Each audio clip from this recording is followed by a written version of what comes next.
अब्बा चाय बना दूं आपको? थक से गए होंगे आप। बेटा चाय का जी नहीं चाह रहा। चाय ना कई दफा नींद उड़ा देती है मेरी।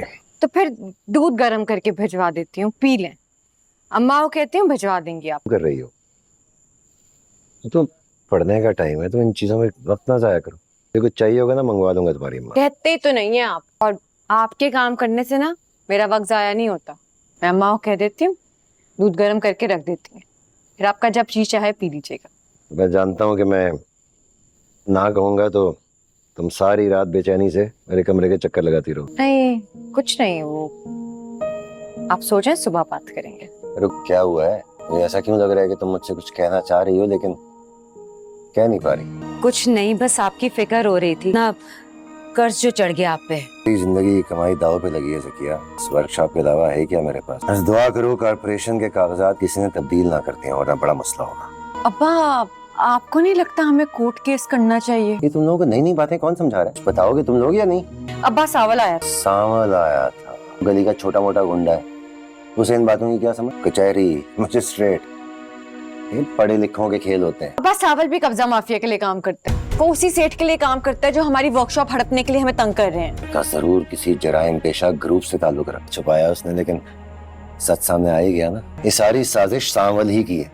अब्बा मैंने तो अम्मा को फौरन आके बताया। मैंने हालांकि उससे बहुत बुरा भला कहा। पता नहीं क्यों मुझे उस लड़के की बातें सच हमारी मदद करना चाहता था, इसलिए तो हमें कोर्ट जाने को कह रहा है। नहीं उनको ज़किया, ये ना इन लोगों के पैंतरे होते हैं, तभी तो पैसों की ऑफर खत्म होने की बात की उसने। तुम्हारा दिमाग तो दुरुस्त है ना लुबना? पता भी है क्या कह रही हो? हालियार तुम्हें पसंद करता है, उसने खुद बताया है मुझे। मैंने तुम्हें मना किया हुआ है ना मुझसे ऐसी बातें ना किया करो। मैं यहाँ क्या टेंशन में हूँ और तुम मुझसे क्या बातें कर रही हो? चिंता के बाद मुझसे बात ना करना, वरना तुम्हें मेरे गुस्से का पता है ना। गुस्से में मैं बहुत आगे हूँ। अजीब मसला है ये, जिसको भी अपना गुस्सा निकालना होता है सीधा लुबना के मत्थे पे आके क्यों लगता है? दोनों आपस में भी तो बैठ के मसला सॉल्व कर सकते हो ना। ये मेरा मसला है और ना मुझे इसमें इंटरेस्ट है। अब इतनी भोली भी मत बनो, इंटरेस्ट तो तुम्हें भी बहुत है। लुबना तुम्हें अब्बा का पता है ना, उनको ये खुराफात बिल्कुल नहीं पसंद। उन्होंने यूनिवर्सिटी मुझे पढ़ने के लिए भेजा है, इन चीजों के लिए नहीं भेजा। मार खाओगी तुम मुझसे। वो तो तुम पे मर मिटा है, पगली दीवाना हो गया तुम्हारा। लुबना तुम्हें तो कल मैं यूनिवर्सिटी आके देखूंगी, जाओ यहाँ से। गरीबों के लिए अयाशी नहीं होती, टाइम पास होता है असलम साहब। और मैं किसी और के लिए काम करता, खुद के लिए जमीनें छीनता तो आज यहाँ ना होता। रह गई बात इस मोहल्ले में रहने की, आपने मुझे जो कहना है कह लो, लेकिन इस मामले में आपको गुंजाइश निकालनी पड़ेगी। तुम्हारे सेठ करीम मुख्तार से बराह रास्त बात करनी, तुम जैसे बदमाशों को क्यों डाल रहे बीच में? सेठ करीम मुख्तार मेरा सेठ नहीं है, मेरे सेठ का दोस्त है। इस दुनिया में बहुत ऐसे लोग हैं जो हम जैसों पर भरोसा नहीं कर सकते। आप भी ना करें, इंशाल्लाह हमारा तो नसीबा ही खराब है।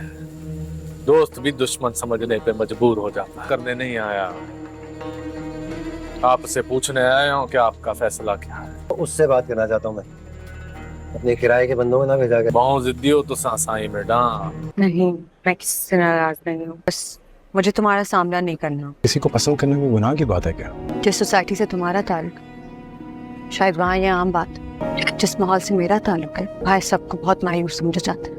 मेरी अब्बा को बहुत मान है मुझ पे, अम्मी को बहुत फख्र है मुझ पे। ठुकरा देने के बाद भी खुश नहीं हो रहा। यार तुम मान क्यों नहीं लेती हो? नहीं करती हो तो कम से कम इतना ही मान लो कि तुम उसे पसंद करती हो। मेरे मानने या ना मानने से क्या होगा? ये जान, दिलों के फैसले वक्त, हालात, रियलिटी, इन सब चीजों पे डिपेंडेंट नहीं होते हैं। दिल इन सब मजबूरियों से बहुत मावर होता है।